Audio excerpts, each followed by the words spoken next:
খবর শুনছেন বিশ্ব সংবাদ চ্যানেল থেকে। আজ জানাবো পশ্চিমবঙ্গ দেশ বিদেশের বাছাই করা গুরুত্বপূর্ণ তাজা সংবাদ। খবরের শুরুতেই জানিয়ে দেব সংবাদ শিরোনাম। জোর ধাক্কা তৃণমূলকে, শুধু অন্নপূর্ণা ভাণ্ডার নয়, মহিলাদের 10 গ্যারান্টি মোদির তালিকায় কি কি? এতটা নিচে নামতে পারেন? যাদবপুর নিয়ে মোদির মন্তব্যে অগ্নিশর্মা মমতা প্রধানমন্ত্রীকে পাঠালেন কড়া চিঠি। আশীর্বাদ করুন, আমরা আপনাদের স্বাধীনতা দেব। যাদবপুরের সভায় মোদির গলায় বিজেপির বড় জয়ের আত্মবিশ্বাস। অঙ্গভঙ্গ কলিঙ্গে বিজেপি শাসন করবে, বাংলার ভূমিপুত্রই হবে মুখ্যমন্ত্রী। সাংবাদিক বৈঠকে আত্মবিশ্বাসী অমিত শাহ। প্রশ্ন করার ক্ষমতা অরাজকতা নয়, এত নিচে নেমে গেলেন? প্রধানমন্ত্রীর যাদবপুর মন্তব্যের সমালোচনায় মুখ্যমন্ত্রী মমতা। যাদবপুরের দেওয়ালে দেশবিরোধী লেখা, ক্ষমতায় এলে বারুইপুরের সভা থেকে হুঙ্কার মোদির, পাল্টা মমতার।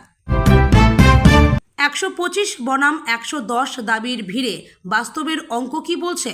152 আসনে কে কত? এক্সিট পোল নয়, সাম্প্রদায়িক পর্যবেক্ষণ। ইভিএম ক্লোজ না করে সুইচ অফ। রায়গঞ্জে প্রিসাইডিং অফিসারের মারাত্মক ভুল, ভোটের পুরো তথ্য না মেলার আশঙ্কা। ভোটের আগেই কমিশনের চাবুক, হিঙ্গলগঞ্জের ওসি সাসপেন্ড, জেনে নিন কেন। মোদিকে নৌকায় চড়িয়ে কত টাকা পেলেন মাঝি গৌরাঙ্গ, কি বলছেন প্রধানমন্ত্রী? 93% ভোট নিয়ে গভীর রাত পর্যন্ত বিশ্লেষণ। কিসের আশঙ্কা ছিল, কটি আসন নিশ্চিত, সকালে জানিয়ে দিলেন শাহ।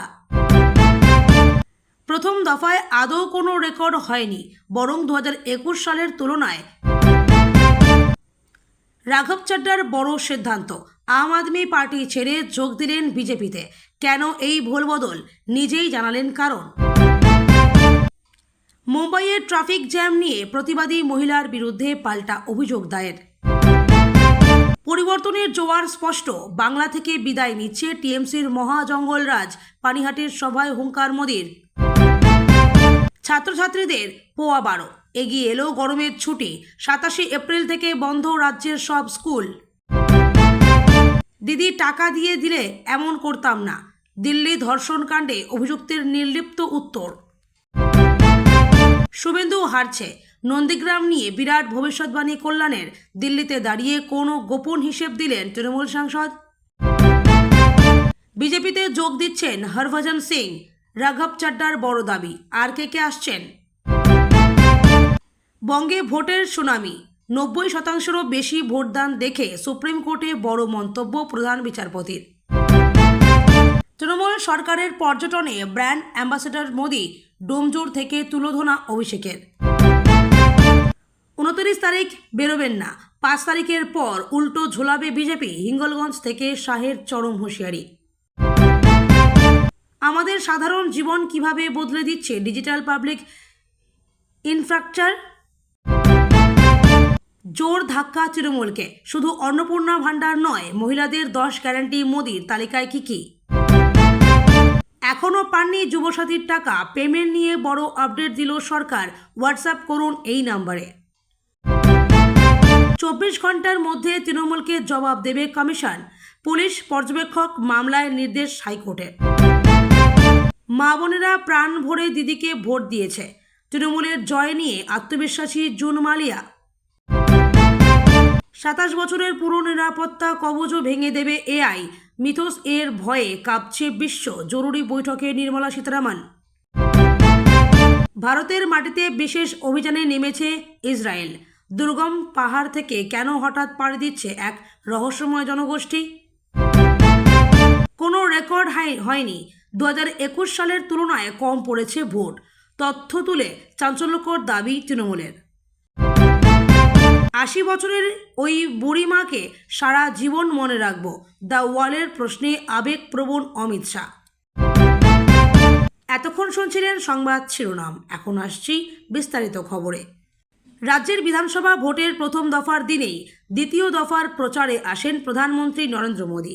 23 এপ্রিল রাজ্যের 3 জেলায় 3টি সভা ও রোড শো করেন মোদী। বৃহস্পতিবার দুপুর নদিয়ার কৃষ্ণনগরে জনসভা করেন নরেন্দ্র মোদী।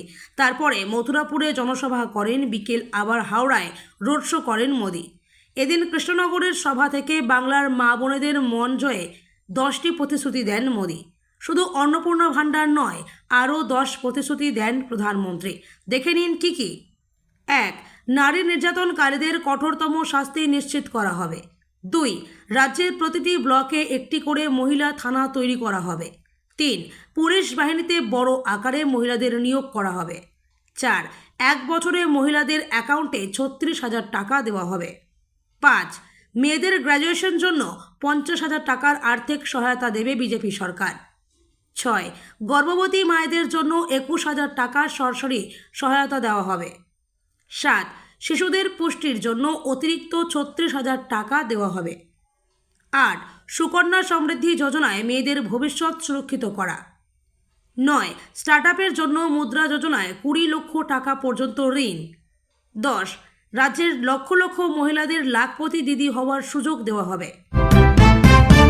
ভোটের বাজারে এবার ইস্যু তিলোত্তমার মেধার পীঠস্থান যাদবপুর বিশ্ববিদ্যালয়। বারুইপুরের সভা থেকে প্রধানমন্ত্রী নরেন্দ্র মোদী যাদবপুরকে অরাজকতার কেন্দ্র এবং দেশবিরোধী স্লোগানের আড্ডা বলে তোপ দাগতেই নজিরবিহীন পাল্টা দিলেন মুখ্যমন্ত্রী মমতা বন্দ্যোপাধ্যায়। সরাসরি প্রধানমন্ত্রীকে খোলা চিঠি লিখে তার শিষ্টাচার নিয়ে প্রশ্ন তুললেন তৃণমূল নেত্রী। মোদীর আক্রমণ কী ছিল? এদিন বারুইপুরের সভায় প্রধানমন্ত্রী অভিযোগ করেন, যাদবপুর বিশ্ববিদ্যালয়ের দেওয়ালে এখন দেশবিরোধী কথা লেখা হয়। তার কথায় যাদবপুরের ভিত্তি ছিল জাতীয়তাবাদ, কিন্তু আজ সেখানে পড়াশোনার বদলে অরাজকতা চলে। যে সরকার নিজের রাজ্যের শ্রেষ্ঠ প্রতিষ্ঠান রক্ষা করতে পারে না, তারা তরুণ প্রজন্মের ভবিষ্যৎ কী করে গড়বে? মমতার পাল্টা খোলা চিঠি। প্রধানমন্ত্রীর এই মন্তব্যের কিছুক্ষণের মধ্যেই সোশ্যাল মিডিয়ায় কড়া ভাষায় চিঠি লেখেন মমতা বন্দ্যোপাধ্যায়। প্রধানমন্ত্রীর উদ্দেশ্যে তার তীক্ষ্ণ প্রশ্ন, মাননীয় প্রধানমন্ত্রী, অত্যন্ত ব্যথিত চিত্তে প্রশ্ন রাখছি। যাদবপুরের কৃতী শিক্ষার্থীদের আপনি এভাবেই বর্ণনা করেন? আপনি এতটাই নিচে নামতে পারেন? আপনারা আমাদের আশীর্বাদ করুন, আমরা আপনাদের স্বাধীনতা দেব। যাদবপুরের জনসভায় নরেন্দ্র মোদীর এই কথা শুনে হাততালি থামতেই চাইছিল না। এদিন প্রথম দফার ভোটের পর রাজ্যে বিজেপির সরকার গড়া নিয়ে পুরোপুরি আত্মবিশ্বাসী শোনালো প্রধানমন্ত্রী মোদীকে। যাদবপুরের সভায় মোদী বললেন, আগামী 4ই মের পর রেকর্ড সংখ্যক আসনে জিতে বাংলায় বিজেপি ক্ষমতায় আসবে। সেই সঙ্গে বাংলার সব দুর্দশাও দূর হয়ে যাবে। সকলে কেন্দ্রীয় প্রকল্পগুলির সুবিধা পাবেন। প্রধানমন্ত্রী মুখ্যমন্ত্রী একসঙ্গে কাজ করবেন। সারা দিন রাত উন্নয়নের কাজ চলবে। প্রথম দফাতেই পরিষ্কার হয়ে গিয়েছে বঙ্গে বিজেপির সরকার আসছে। এবার দ্বিতীয় দফায় মানুষ প্রথম দফার চেয়েও বেশি পরিমাণে ভোট দিক। মোদী বলেন, প্রথম দফা থেকে এটা নিশ্চিত যে এখানে বিজেপির সরকার আসছে। এবার দ্বিতীয় দফায় তৃণমূলের হারের শিলমোহর লাগাতে হবে। সেই সঙ্গে প্রধানমন্ত্রী বলেন, এবার তৃণমূল রাজ্যে কয়েকটি জেলায় কোনো আসনই পাবে না। যাদবপুর বিশ্ববিদ্যালয়ে পড়াশোনা হচ্ছে না। যাদবপুর বিশ্ববিদ্যালয় প্রসঙ্গে মোদী বলেন, যাদবপুর বিশ্ববিদ্যালয়ের দেওয়ালে দেশবিরোধী কথাবার্তা লেখা হচ্ছে। ক্যাম্পাসের ভিতরে হুমকি দেওয়া হচ্ছে। পড়ুয়াদের মিছিলে হাঁটতে বাধ্য করা হচ্ছে। পড়াশোনা হচ্ছে না। আমরা বিশ্ববিদ্যালয়কে বাঁচাতে চাই। যাদবপুর বিশ্ববিদ্যালয় নিয়ে মমতা বন্দ্যোপাধ্যায় তীব্র কটাক্ষ করে মোদী বলেন, যে সরকার নিজের রাজ্যের সবচেয়ে বড় শিক্ষা কেন্দ্র বাঁচাতে পারে না, তারা রাজ্যকে কি বাঁচাবে? প্রথম দফা বিধানসভা নির্বাচন শেষ হয়েছে বঙ্গে। এই অবস্থায় দ্বিতীয় দফার ভোটে ছক্কা হাঁকাতে শেষ মুহূর্তের প্রস্তুতি সেরে নিচ্ছে বিজেপির শীর্ষ নেতৃত্বরা। শুক্রবার নিউ টাউনের একটি হোটেল থেকে সাংবাদিক বৈঠক করেন অমিত শাহ।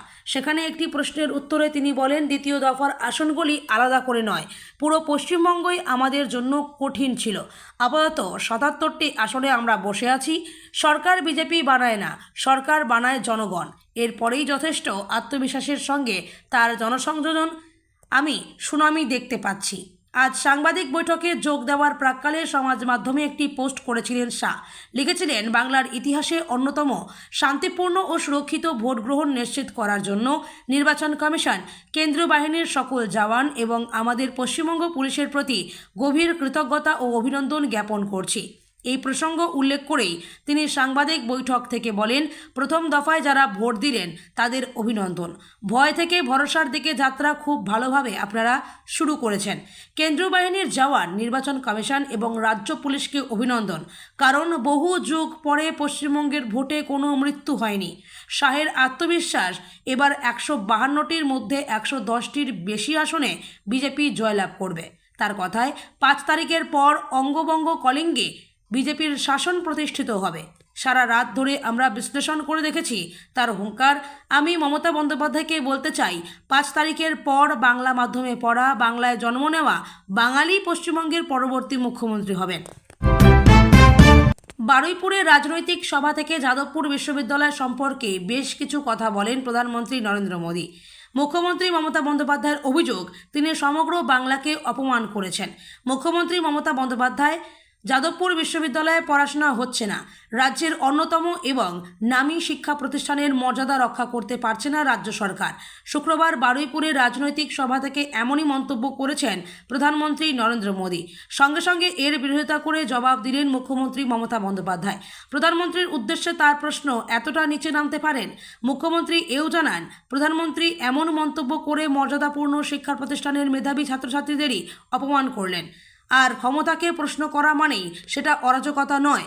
মোদীর মন্তব্যের সমালোচনায় শুক্রবার সমাজ মাধ্যমে দীর্ঘ পোস্ট করেন মমতা। তিনি লেখেন, জিজ্ঞেস করতে কষ্টই হলো, বিখ্যাত যাদবপুর বিশ্ববিদ্যালয়ের মেধাবী ছাত্রছাত্রীদের সম্পর্কে এভাবে বর্ণনা করা যায়? এটাই কি আপনার শালীনতা এবং সৌজন্যবোধের ধারণা? মুখ্যমন্ত্রী জানান, যাদবপুর বিশ্ববিদ্যালয়কে মোদী সরকারে NIRF র্যাঙ্কিংয়ে উঁচু জায়গায় রাখে, আর প্রধানমন্ত্রী সেই প্রতিষ্ঠানের শ্রেষ্ঠত্বকে খাটো করে অপমান করছেন। মমতা লেখেন, আপনি কি এত নিচে নেমে গিয়েছেন? যাদবপুর বিশ্ববিদ্যালয়ে পড়ুয়ারা তাদের মেধা দিয়ে জায়গা করে নিয়েছেন, ডিগ্রি নিয়ে, বুদ্ধি নিয়ে, প্রশ্ন করার ক্ষমতা নিয়ে বেরিয়েছেন। এটা তো অরাজকতা নয়, এটাই শিক্ষা এবং এটাই শ্রেষ্ঠত্ব। প্রথম দফার ভোটের পরেও জোর কদমে চলছে দ্বিতীয় দফার প্রচার পর্ব। শুক্রবারের সকালটা স্নিগ্ধ গঙ্গা বিহার দিয়ে শুরু হলেও বেলা গড়তেই বঙ্গভোটের হাই ভোল্টেজ প্রচারে নেমে পড়েছেন প্রধানমন্ত্রী। উত্তর 24 পরগনার পানিহাটির পর সোজা দক্ষিণ 24 পরগনার বারুইপুরে টংতলা মাঠের জনসভা থেকে নির্বাচনী প্রচারে রীতিমতো হুঙ্কার শোনা গেল মোদির গলায়। প্রচার মঞ্চ থেকে যাদবপুর বিশ্ববিদ্যালয়ের অরাজকতা নিয়ে সরব মোদি। পাল্টা মমতার জবাব, ছাত্ররা প্রতিবাদে সরব হওয়া মানে অরাজকতা নয়। যাদবপুরে ছাত্ররা মেধার ভিত্তিতে ডিগ্রি নিয়ে নিজের কর্মক্ষেত্রে প্রবেশ করে, এটা অরাজকতা নয়। এভাবে আপনি বাংলাকে অপমান করতে পারেন না। মোদি বলেন, যাদবপুর বিশ্ববিদ্যালয়ের দেওয়ালে দেশবিরোধী স্লোগান লেখা হচ্ছে, পড়াশোনার বদলে ছাত্রদের রাস্তায় আন্দোলন করতে বাধ্য করা হচ্ছে। এখানে অরাজকতার বদলে পড়াশোনার পরিবেশ তৈরি করতে চাই। যাদবপুর বিশ্ববিদ্যালয়ের বিশ্বজোড়া খ্যাতির তকমা স্মরণ করিয়ে মোদি বলেন, গোটা বিশ্বে যাদবপুর বিশ্ববিদ্যালয়ের নাম সম্মানের সঙ্গে নেওয়া হতো। এই ক্যাম্পাসের ভিত্তিই ছিল জাতীয়তাবাদ। কিন্তু আজকের পরিস্থিতি দেখুন, ক্যাম্পাসের ভেতরে হুমকি দেওয়া হচ্ছে, দেওয়ালে দেশবিরোধী স্লোগান লেখা হচ্ছে, পড়াশোনার বদলে ছাত্রদের রাস্তায় আন্দোলন করতে বাধ্য করা হচ্ছে। এখানে অরাজকতার বদলে পড়াশোনার পরিবেশ তৈরি করতে চাই, হুমকির বদলে সহমর্মিতা চাই। যাদবপুরের প্রসঙ্গ টেনে তৃণমূল সরকারকে বিধে তীব্র সমালোচনা করেন মোদি। তিনি বলেন, যে সরকার নিজের রাজ্যের সবচেয়ে বড় শিক্ষা প্রতিষ্ঠানকে রক্ষা করতে পারে না, তারা বাংলার তরুণ প্রজন্মের ভবিষ্যৎকে কি করে রক্ষা করবে?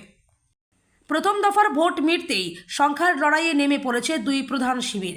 একদিকে তৃণমূলের 125+, অন্যদিকে বিজেপির 110+। কিন্তু এই দাবির ভিড়ে প্রকৃত চিত্র কী? ভোটের শতাংশ, মাঠের ইঙ্গিত এবং রাজনৈতিক প্রবণতা মিলিয়ে প্রাথমিক পর্যবেক্ষণ বলছে লড়াইটা একতরফা নয়, বরং অনেক বেশি জটিল ও প্রতিদ্বন্দ্বিতাপূর্ণ। বৃহস্পতিবার 152টি আসনে ভোট গ্রহণ শেষ হয়েছে নজিরবিহীন অংশগ্রহণের মধ্যে দিয়ে। 92% বেশি ভোট পড়া, এই তথ্যই ইঙ্গিত দিচ্ছে ভোটারদের প্রবল আগ্রহ সক্রিয়তায়। এর ফলেই দিল্লি থেকে কলকাতা রাজনৈতিক বক্তব্যে ছড়িয়েছে আত্মবিশ্বাসের ঝড়। কেন্দ্রীয় স্বরাষ্ট্রমন্ত্রী অমিত শাহ দাবি করেছেন, এই পর্বে বিজেপি 110-এর বেশি আসনে এগিয়ে। তার বক্তব্য, বিশদ বিশ্লেষণের ভিত্তিতেই এই সংখ্যা সামনে আনা হয়েছে এবং বিজেপি স্পষ্ট সংখ্যাগরিষ্ঠতা পেতে চলেছে। শুভেন্দু অধিকারী অমিত শাহকে ছাপিয়ে গিয়েছেন। তার মতে বিজেপি 125 পেয়েও গিয়েছে। অন্যদিকে তৃণমূল নেতৃত্বের সুর সম্পূর্ণ উল্টো। কুণাল ঘোষ ও ব্রাত্য বসুর দাবি, প্রথম দফাতেই অন্তত 125টি আসন নিশ্চিত এবং 135-এ পৌঁছানোর সম্ভাবনাও রয়েছে। তাদের যুক্তি, উচ্চ ভোটদানের হার শাসক দলের পক্ষে গিয়েছে, বিশেষ করে মহিলা ভোটারদের অংশগ্রহণ বড় ভূমিকা নিয়েছে।